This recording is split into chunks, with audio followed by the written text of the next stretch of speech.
Vamos direto ao ponto: a biologia celular e a cascata de destruição provocada por esporozoários oportunistas. Esta análise explora profundamente a mecânica biológica, os ciclos de vida e o impacto epidemiológico dos coccídeos intestinais. Nosso foco absoluto aqui é entender a desintegração imunológica e tecidual exata que é engatilhada durante a co-infecção com o vírus HIV. A estrutura do material passa por 5 estágios fundamentais. Primeiro, a biologia celular, passando pelos ciclos de vida, depois o colapso na co-infecção por HIV, a resiliência no ambiente externo e, fechando o quadro, a epidemiologia. Iniciando pelo nosso primeiro pilar, a biologia celular.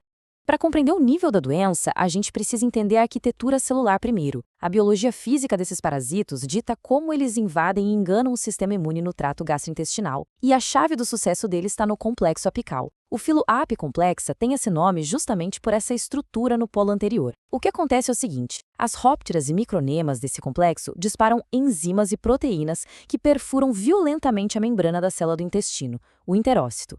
É assim que o parasito cria o vacúolo parasitóforo, um verdadeiro cofre biológico de replicação que o blinda contra as defesas imediatas do tecido humano.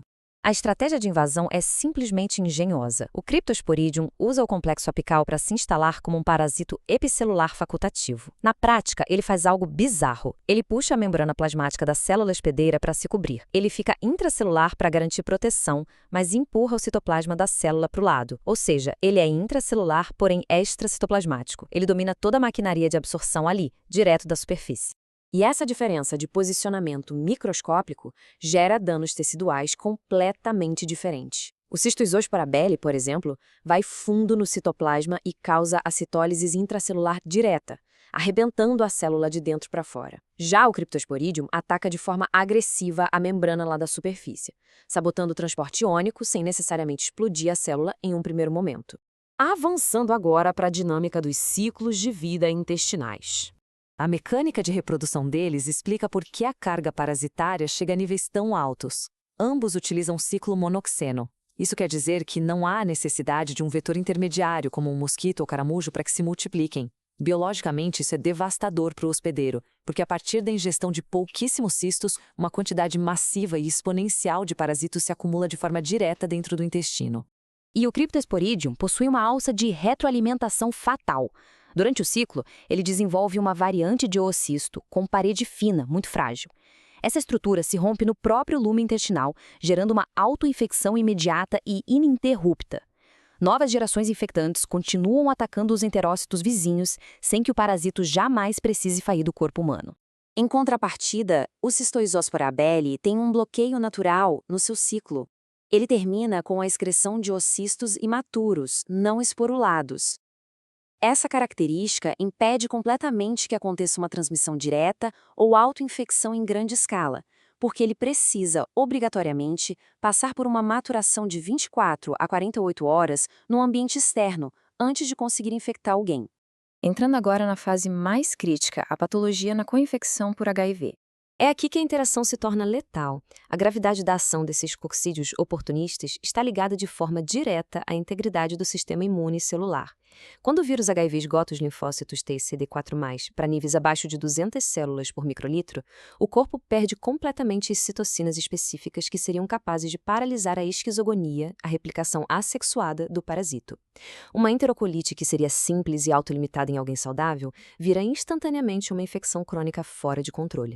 Essa replicação assexuada, sem freios, dispara um efeito dominó fisiopatológico muito agressivo. A destruição severa de milhares de enterócitos causa uma atrofia de 38% nas vilosidades do intestino. A absorção de água e sódio é paralisada, e numa tentativa de resposta inflamatória, as criptas intestinais começam a bombear cloreto ativamente para o lúmen. O balanço bioquímico final é uma diarreia aquosa massiva e fatal por pura má absorção. Com a atrofia contínua dessas velocidades, os nutrientes param de entrar no organismo.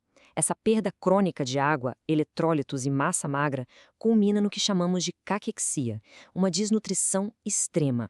É exatamente esse quadro de fome celular profunda e desidratação severa que causa as altíssimas taxas de morbidade e mortalidade em pacientes com AIDS avançada, se a terapia antirretroviral não for implementada a tempo.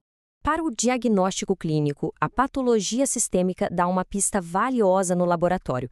Um exame de sangue rotineiro já consegue apontar o culpado, já que o Cystoexospora belli é o único protozoário intestinal humano que induz uma eosinofilia sistêmica alta durante a sua fase de destruição de tecidos, o que o diferencia perfeitamente do Cryptosporidium. Indo agora para o nosso quarto ponto: resiliência ambiental. O que acontece fora do corpo dita o ritmo das contaminações epidemiológicas. A velocidade do contágio depende da biologia física do oocisto no ambiente. Veja o Cryptosporidium parvo. Seus oocistos já são liberados totalmente esporulados e protegidos por uma parede muito grossa, prontos para infectar no momento exato em que caem no ambiente. Do outro lado, o Cystoexospora belli libera oocistos grandes e ovais que saem inativos e dependem do solo e calor para amadurecerem. O trabalho nos laboratórios é justamente identificar essas grandes estruturas ovais e maturas do Cystoexospora. Se a temperatura e a exposição solar permitirem, essas cápsulas altamente resistentes sobrevivem passivamente por muitos meses na terra ou na água, só aguardando uma ingestão acidental. A maior ameaça pública, sem dúvidas, é a blindagem química do Cryptosporidium. As paredes espessas dos oocistos riem do cloro padrão usado na maioria das estações de tratamento de água. E por medirem incrivelmente pouco, entre 3 a 6 micrômetros, eles também passam direto pelas filtrações mais grossas. Sem uma microfiltração específica, as redes municipais de água se tornam vias abertas para o parasito. Finalizando a análise com a epidemiologia e saúde pública. Observando a tríade epidemiológica, fica cristalino como a resiliência no ambiente interage com o colapso imunológico humano. O Cryptosporidium gera grandes surtos universais porque a água potável funciona como meio de distribuição massivo devido à sua resistência química. Enquanto isso, o Cystoexospora direciona sua ação de forma mais demorada e concentrada, atuando principalmente em indivíduos que já apresentam severas deficiências de imunidade celular. A literatura científica resume isso de maneira irretocável. A presença do parasito, por si só, raramente define o quadro grave da doença.